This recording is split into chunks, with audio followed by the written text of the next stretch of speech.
మీకు దమ్ము ధైర్యం ఉంటే మా వాళ్ళు మేము సామరస్యంగా రోడ్లు తెలుసుకుంటాం. మేము ఎక్కడ గంజాయిని తీసుకుపోవడం కరెక్ట్ కాదు. మా వాళ్ళు ఏంటి అసలు ప్రభుత్వానికి నష్టం ఏంటి? బయటపడిపోతుంది. దొంగ ఓట్లు రాకపోతున్నారా? దొంగ ఓట్లు పడిపోతున్నామా సార్? మీరు ఆలోచించండి. సమగ్ర కులగణన చేస్తే వాళ్ళు ఓట్లు దొంగ ఓట్లకి దారి ఉండదని చేస్తున్నారు. అవసరమా బీసీలో కానీ వీళ్ళకి అవసరమా? బీసీల అభివృద్ధి కోసం, బీసీ డెవలప్మెంట్ కడుగుతున్నాము. మీరు ఎవరికి ఇచ్చారు వేల ఎకరాలు? నాకు చెప్పండి సమాధానం. వేల ఎకరాలు ఎవరికి ఇచ్చారు? నాకు చెప్పండి సమాధానం. నేను ఓటు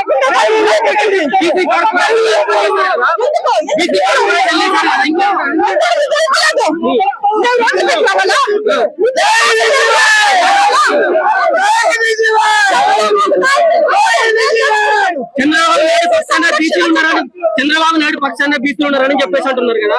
సిగ్గుండాల కొంచెం మనం చెప్పేదానికి. బీసీల సంరక్షణ చట్టం ఎందుకు తాలేదు? నేనున్నాను బాధ్యతరాల్ని. చంద్రబాబు నాయుడు మా సైట్ కబ్జా చేసింది నాయుడు. ఏం టికెట్లు కడుతున్నాడు చంద్రబాబు నాయుడు? రావాలి ఇప్పుడు కిందకి. దమ్ము ధైర్యం ఉంటే నాయుడు నాతో మాట్లాడు. నా తిరుపతికి రా, తెలుసుకుందాము. చంద్రబాబు నాయుడు 40 సంవత్సరాల పైన సీఎం సీనియర్ అని చెప్పుకుంటున్నాడు కదా. రమ్మని చెప్పు, నా ముందుకు రమ్మని చెప్పు. ఏం చేస్తాడు?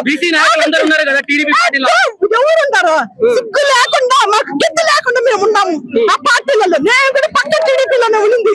లేక ఒక్కడు బీసీ తరపున వస్తే ఆయన కోసం నిలబడ్డాము. మీరిచ్చిన హామీలే, మేము కొత్తగా ఏం అడగలేదు. మీరిచ్చిన హామీలే నెరవేర్చండి అని అడుగుతున్నాం. ఇచ్చిన హామీలు నెరవేర్చినప్పుడు ఎందుకు ఇస్తాడు? సీఎం చంద్రబాబు నాయుడు సీనియరా? పైన కింద నడిచిపోయిందా? సిగ్గుండలేదా? సిగ్గుండా అక్కర్లేదా? చెప్పండి మీరు. నేను అడిగేదంతా ఏమైనా తప్పుంటే మీరు చంద్రబాబు నాయుడు ఇచ్చిన హామీలు నెరవేర్చాలని ఆడ మగ తేడా లేకుండా ఈదులో కూర్చొని ధర్మం చేయాలా? మేము స్థాయిలో పెట్టినారంట ఇట్లా ఈదుల పైకి తీసుకొచ్చేదానికి. లోకేష్ బాబు బుర్రందా? ఉందా బుర్ర? చెప్పి నేను తెలుసుకుంటాను. ఏం చేస్తున్నారు ఎమ్మెల్యేలు? ఏం చేస్తున్నారు? ఎంపీలు ఏం చేస్తున్నారు? ప్రభుత్వం ఏం చేస్తున్నది? కబ్జాలు చేస్తున్నారు. చూడాలి. ఫస్ట్ కబ్జాలు వాళ్ళదే, పూర్తిన్యాలు వాళ్ళదే, హామీలు ఇచ్చేది వాళ్ళే. నెరవేర్చుకుంటూ పోతే మేము వచ్చి ఈదులోకి రావాలా? ఈదులోకి నేను రావాలా? ఒక్కడు లేక బీసీల తరపున వచ్చాడు. బీసీలు అనేది ఏంది? బీసీ కులం కాదు. మనం ఏర్పరచుకున్న కులాల్లో పుట్టినందుకు మేము బీసీలు అని చెప్పుకుంటున్నాం. అంతే కదా. దానికి మించి మేము ఏం చెప్పుకోలేదు. మరి మా బీసీలు అగ్రస్థాయిలో ఉన్నారు. మేము నెరవేస్తామని హామీలు ఇచ్చారు కదా. నెరవేస్తే మేము ఎందుకు ఈదులోకి వస్తాం? రేణుకా చౌదరి గారు పెట్టారు అమరావతి, పిలవరకు అమరావతి అని చెప్పేసి వాళ్ళు కాబట్టి సామరస్యంగా పూడ్చిపెట్టుకుంటున్నారా, దాపెట్టుకుంటున్నారా? మీరు చెప్పండి. ఎందుకు మాట్లాడుతున్నామే? మేము సీనియారిటీ ఉంటే నోరెంత పరిస్థితికొచ్చినా అమరావతి ఏమేమో మాట్లాడుతున్నారు కదా. అవును మరి అదే జరుగుతుంది. ఏదన్నా కానీ విద్యా సంస్థలు కూడా ఎవరికి ఉన్నది? అమ్మ వాళ్ళకే ఉంది, రెడ్లకు ఉంది. సేమ్ అదే టైము ఈ ఆరోగ్య సంస్థలంతా ఎవరికి ఉన్నది? అమ్మ వాళ్ళకే ఉంది. చెప్పండి. నారాయణ గారు 3 రోజుల నుంచి మీ నాయకుడు దీక్ష కొనసాగిస్తున్నాడు.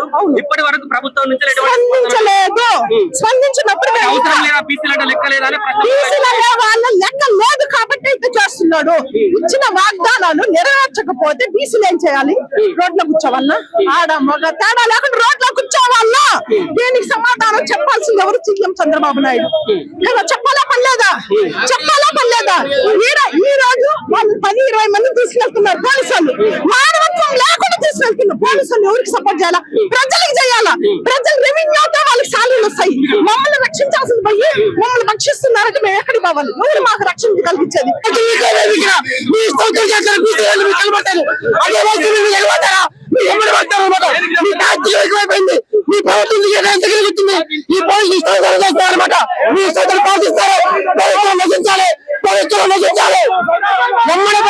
ఒక దొంగలాగా మీరు ప్రవర్తిస్తారంటే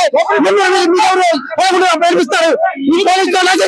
4 హామీలు ఏదైతే హామీలు ఇచ్చారో ఎన్నికలకు ముందు బీసీ రక్షణ చట్టం, బీసీల మీద దాడులు జరుగుతున్నాయి, అమ్మాయికి ప్రభుత్వం ఇబ్బందులు పెడుతున్నారని చెప్పి ఎన్నికల్లో తర్వాత అధికారంలోకి వచ్చిన తర్వాత బీసీ హక్కులు కాలేసి బీసీలు అనంలో వచ్చారు కాబట్టి మేము ఈ రోజు ఓటెక్కాం. ఏంటి ఏ డిమాండ్లు ఏమున్నాయి? అన్నా మేము పాకిస్తాన్ వాళ్ళం కాదు, తీవ్రవాదులు కాదు.